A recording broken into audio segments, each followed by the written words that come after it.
Have you ever wondered how much people really make in the UK? Well, the latest data might actually shock you.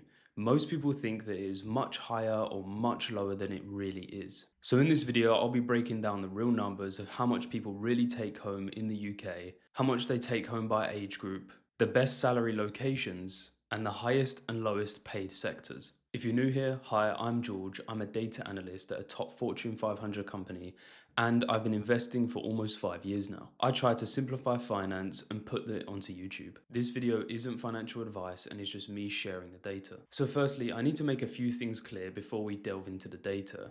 I'm going to be using the Office of National Statistics data and that data only throughout this whole video. So everything that you see here comes directly from the government. Also, many people always use the average salary, the average weekly, but in this video, I'm going to be using the median. The median is a bit better representation rather than average, as it takes the entire data set in ascending order from lowest to highest, and it effectively picks out the middle, whereas the average takes all of the numbers, adds them all together, and then divide by the total number of values.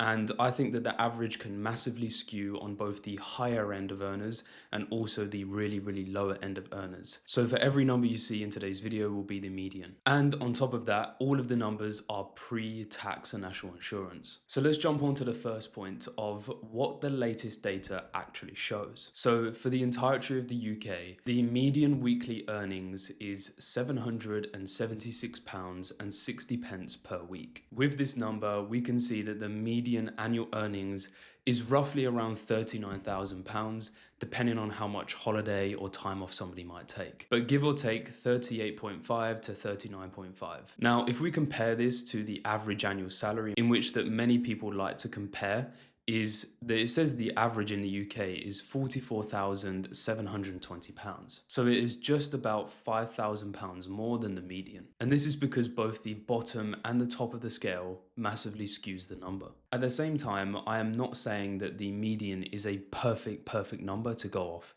It really isn't. There is still massive skews on both ends of the spectrum of people earning millions of pounds and people earning practically nothing, but I would say it's one of the best and accurate representations of data that we have. Now, of course, £766.60 per week is pre-tax, and none of the tax, national insurance, pensions, student loans, or anything has been taken away from that yet. Now, in my opinion, as the median being £39,000, I would say that this is still definitely skewed.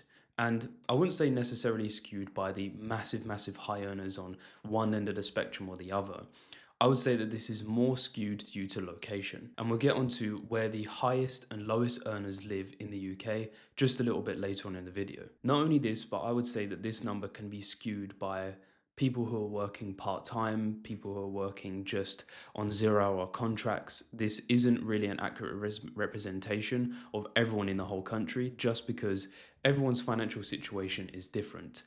I would say that this is more applying to people who work in the corporate world. And this brings me over to the next point of what is the salary by age. Now, here we can see on this table that the age group of 18 to 21 has a median salary of £25,948. Now, obviously, people are just starting off their career here. And the average, or the median salary, should I say, is not going to be massively high. Just because they have a lack of experience, they may be coming fresh out of university, are still currently in university, or just jumping straight into the job market. Alongside this, I would say that this data in the 18 to 21-year-old range probably takes a huge amount of data from the people who are working part-time, especially within the hospitality industry, in the retail industry, in the food and beverage industry. On to the next age group is 22 to 29 years old, and the median salary is £33,696. As we know, postgraduate salaries are always portrayed online as being quite large figures,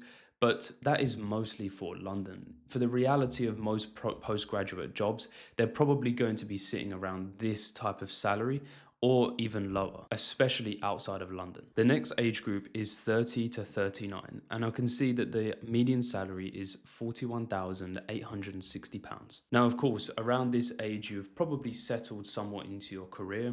Maybe you have a few years experience, and you're now surpassing the national median. And within this age group as well, they're probably a few years into their mortgage, could be anywhere between 1 to 9 years here. The next age group is 40 to 49 years old.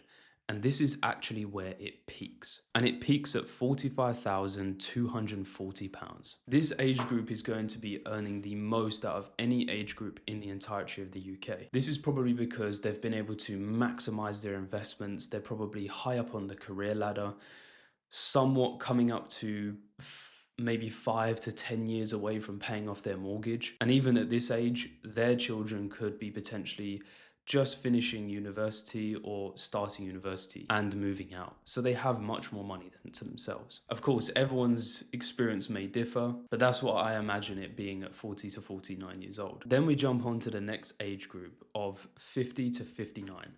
And the pay levels slightly go off here at £43,212 per year. So I think a lot of people here, their pay starts to slightly gradually go off just because they are not at the peak earning and maximum potential that they was 10 years before that. Many people might be reviewing retirement goals at this point in their life and may not be focusing as much on their career as they did in the early days. So they're not able to provide as much value as they once did, or even in most cases, many people they just don't really want to do as much work as they once did. Many people around this age, they stop working full time and potentially go from 45 hours a week down to 30 hours a week or 25 hours a week. And so the earnings are slowly dropping off. Not only this, but I would say illness can definitely play into an effect here.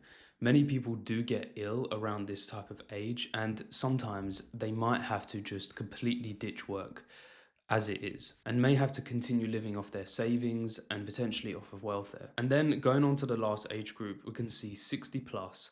The median salary goes down to £37,804. This is where people are approaching retirement, they're paying off their last bits of debts, they're paying off their house, they're paying off their car, they're potentially even paying off their children's university fees at this point. And they're trying to build as much cash reserves as they can, adding as much to their retirement as they can just before they leave the workplace. But the reason that I think that the salary starts to slowly drop off is just because the age set is also much smaller than the 40 to 49-year-olds.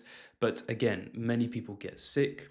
They just stop working, they have retired, they don't really want to do it anymore. People also take voluntary pay cuts so that they don't have to do as much work. In many workplaces, this is the case. I think over the next 10, 20, 30 years, the data will remain relatively the same. And what I mean by that is that it curves up like that, peaks, and then starts to dip down. I think that that type of data set is probably going to stay the same for some time. But now you might be thinking, where is the best place in the UK to move to so that you can earn the most amount of money? Well, this brings me over to the next point of salary by location and also the lowest salary by location. So as we can see, this is a map that is provided by the Office of National Statistics. And you have to bear in mind that this is an annual survey, so the data can be relatively skewed here. But if we take a little zoom in, we can see that London is, of course, the highest earning place in the entirety of the UK, with many of the inner boroughs having very, very high weekly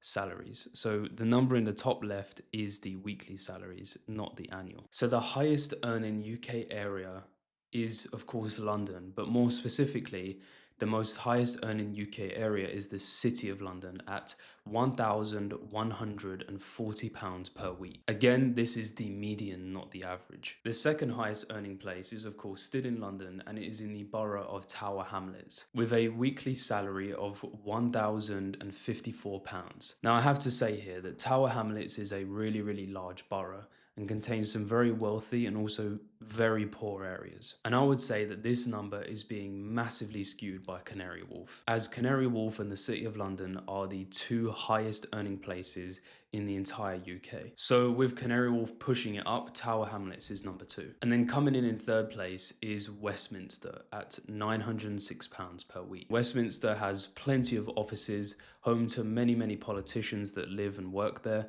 and also plenty of government buildings. I'll leave a link in the description if you do want to check out this map and take a look at your area and what the median weekly earnings are. But there is also another side of this, and the lowest weekly earnings is in the Vale of Glamorgan. in South Wales, and that is at £554 per week. So if we take the comparison of the City of London and the South of Wales, the City of London is earning almost double as to what the South of Wales is. I'd recommend taking a little look at this map because the majority of regions outside of London are actually sitting within the 550 to 650, £700 range mark. And I would say that London is heavily skewing the data across all of the median and all of the data within the ONS. London has the highest cost of living, the highest cost of rents, food, basically everything in almost the whole world. So the high salaries are warranted because at the end of the day, you spend almost all of it anyway. So now you might be thinking, well, what is the best paid sector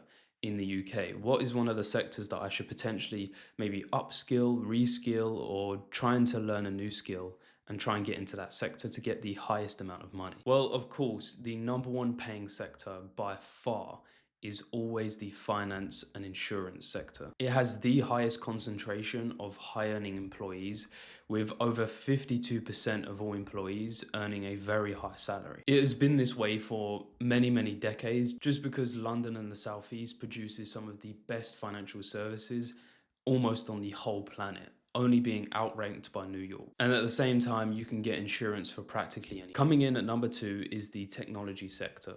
And it has been like this for a very long time also. This includes data analysts, software engineers, digital specialists, project managers within the digital space. It is only just slipping behind the financial services sector. But there is such a wide range of jobs within the technology sector that it means that there is some extremely high paying jobs, but also really low paying jobs at the bottom of the scale. I personally work in this sector, and I think that it is going to potentially outpace the financial services sector, just because the financial services and the technology is basically merging into one sector, and will do over the next 5 to 10 years. Coming in at number 3 is of course the solicitors and lawyers. These can be corporate solicitors, barristers, pro bono, consultants, you name it, that is in that sector.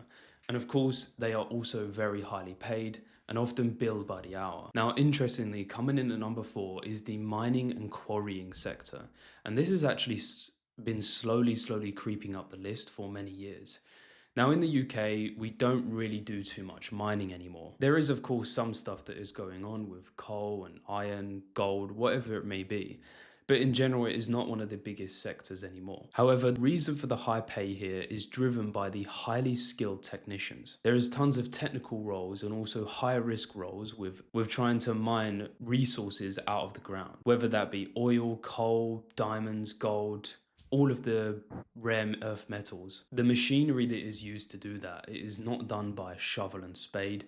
It is done with giant pieces of equipment, and the knowledge and expertise that is needed to operate some of those machines, whether that be the deep sea mining out in the ocean, whether that be the coal mining or the tunnel boring machines that are boring for HS2 and the Elizabeth line. There are tens of thousands of engineers and technical specialists who understand and are able to invent, fix and maintain that equipment. So the median salary is pushed up pretty high. And then coming in at number 5 is the human health and social work. This is of course a massive part of the NHS.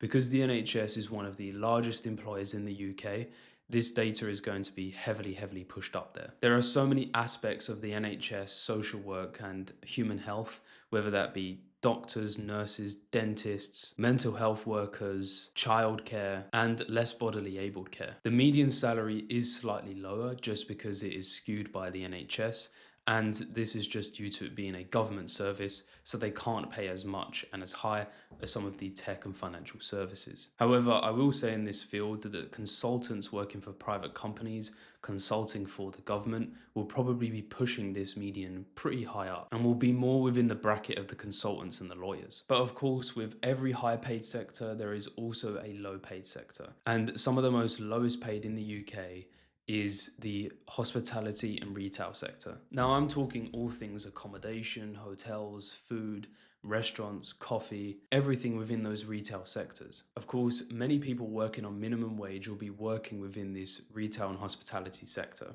And the reason that the median salary is so low, because there is lots and lots of skews here. There is people working 0-hour contracts, people working part-time, there is people working maybe 20-hour contracts, 16-hour contracts if you're a student, students working overseas, students from overseas who come here to work, they can only legally work 16 hours per week. So this is going to massively push down the median. But at the same time, retail in general, the margins are so razor thin. They don't really make much profit on most of the stuff they sell, probably anywhere between 2 to 10% if they're really lucky. And so this means that many people can't be paid a high salary. The next lowest paid sector is the arts, entertainment, and recreation sector. This includes places like leisure centers, fitness instructors, personal trainers, and also some of the creative roles within the arts. Now, I would say that this is such a vastly different sector in that I would say it's probably pretty hard to actually gather the data for many of this.